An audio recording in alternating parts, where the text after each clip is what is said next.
It's never going to be enough for these people. This is about money, strikes, civility, and it's long but probably worth it. The United States are broken and will require significant revisions on several fronts. Some of these revolutions will be fought at the ballots, others will be fought at the picket lines, and there are several strikes going on in the United States as of today. Voting and striking. Both of these options are peaceful and limit the probability of human collateral damage. Yet the Associated Press is spinning a story that the UAW strike may be going too far. The UAW has demanded 36% in general raises, traditionally defined benefit pensions for workers hired after 2007, and pension increases for already retired workers. What began with just 7,000 workers has grown to 34,000 at 6 plants and 38 parts warehouses across the country. Realistically, what is too far is when CEOs get millions in raises and non-productive shareholders receive dividend income off the backs of the workers. Let's look at Sean Fain, though. This is via Yahoo News and the UAW. Volvo Group makes most of its money off of its trucks, including that. In the past 10 years, they've made $22.8 billion in profits, and they expect 2023 to be their most profitable year ever. And yet Mack workers are going backwards. They're great profits. The companies are making billions, and they're just not sharing it with the workforce. 73% turn down the contract, 2,100 of them come back and say that coal is their number one issue. I don't see how they can walk away from it. We know where we have to go, and I feel we can get it. These workers haven't had a raise. Inflation is sky high. I get emotional because I'm no different than they are. I'm an auto worker. I'm proud to be an auto worker. From Sean to me to the bargaining committee, we want the same thing as they want. We want a fair contract for a fair day's work for a fair day's pay for our members. Mack workers don't have to settle for less. And here's Sean Fain reporting on what the strike has presently accomplished. So let's look at where we are across the big three. Under wages, at all three companies as of this week, we have a 23% raise on the table. That's up from 20% just a few days ago and up from 9% when they made their first offer. The companies keep saying they hit their limit, and then their limit went up, and we think there's more ground to gain. On the wage tiers, at all three companies, we have killed massive wage tiers. This is a major win, and it's been a major priority. We believe in equal pay for equal work. At Stellantis, Mopar workers will make production wages. At GM, the CCA and GMCH will make production wages. At Ford, Sterling Axle and Rawsonville will make production wages. This represents huge raises for these members and will end the toxic wage tier divide among these members. Looking at the wage progression, we started these negotiations with a ridiculous 8-year progression. At Ford, we got down to 3 years where it was in the mid-90s. At Stellantis, they're still stuck on a 4-year progression. And at GM, they want the 2-tier progression with 3 years for all current employees and 4 years for future hires. Obviously, that's not going to fly. If Ford can do it, so can GM and Stellantis, and we are not adding a new tier. With cost of living, at Ford, we have won cost of living back to where it was in 2009, something we were told was impossible. At GM, we're really close with some tweaks left to make. And at Stellantis, we've still got a deficient COLA on the table that doesn't kick in for the first year. In regards to profit sharing, at all three companies, we've been able to beat back concessionary profit sharing proposals. At Ford, we've actually enhanced it, and temp workers with 90 days will now be eligible. At GM, we've maintained profit sharing but added eligibility for temps with 1,000 hours on the job. At Stellantis, we've maintained but haven't yet won eligibility for temp workers. In looking at temps, we're fighting to end the abuse of so-called temp workers who make low wages and have fewer rights and little security. At Ford, we've raised the temp wage to $21 an hour and won conversion of all current temps with 90 days worked or 90 days in. At GM, we've also hit $21 an hour for temps, with all the temps who have a year in getting immediately converted to full-time. At Stellantis, the temp wage is still at $20 an hour, and we're going to convert thousands of temps.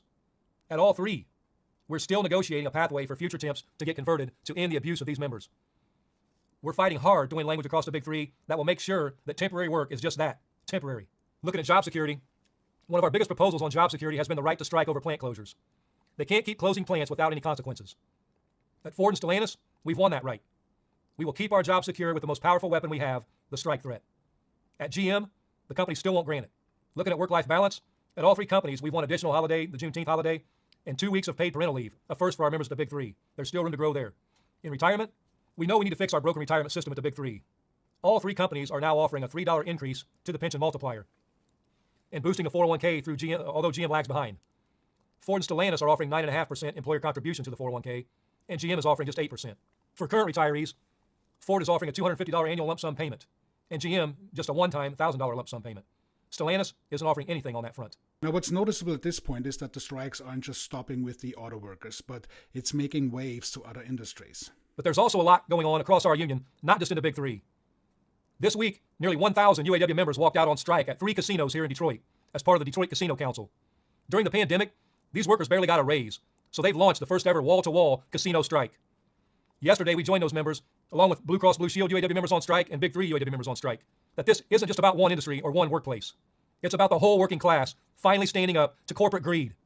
At a time when there's endless money for war, somehow there's still no money for the working class. And shamefully, General Dynamics won't even agree to make Veterans Day a paid holiday, despite 25% of their workforce being military veterans. The intended outcome is that the workers are paid what they're worth, which is what all American workers must demand. In that, the UAW and others are creating a social movement beyond workplace and compensation improvements. Their valuation stands, of course, in direct conflict with the fiduciary responsibility of the organization. The organization is tasked with generating the greatest amount of profit possible, which means to keep wages as low as possible, and in turn, to generate the greatest ROI, which also benefits the shareholders who has certainly not lifted a finger to actually deserve the money that they are receiving through dividends. Here's some data to that. About 158 million Americans, or 61% of US adults, do own stock. This sounds great on paper until we actually look at the details. While more than half of the United States adults own stock, most of them don't own much. The wealthiest 1% hold 53% of stocks worth $19.16 trillion. If you expand that to the top 10%, that group holds 88.6% of stocks with a valuation of $28 trillion.